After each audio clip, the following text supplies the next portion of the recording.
যে যারা আল্লাহকে রব হিসেবে মেনে নিয়েছে তারা যদি শাহাদাত বরণ করে তারা দুনিয়াতেই জান্নাত পেয়ে যায়, আখিরাতের জমিনেও তারা জান্নাত পেয়ে যাবে।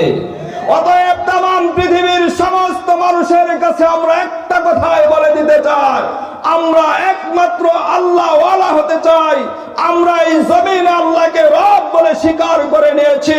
আমাদের উপর যত ইস্তিমার রুলার আর নির্যাতনে চালাও না কেন, আমাদেরকে আমাদের রব থেকে বিন্দু পরিমাণ সরাইতে পারবে না। জোরে বলেন ঠিক কিনা? আমরা তাম পৃথিবী জুড়ে দেখেছি অনেক রাষ্ট্রের ভিতরে মুসলমানদের উপর জুলুম করা হচ্ছে, নির্যাতন করা হচ্ছে, ইস্তিমার রুলার চালানো হচ্ছে।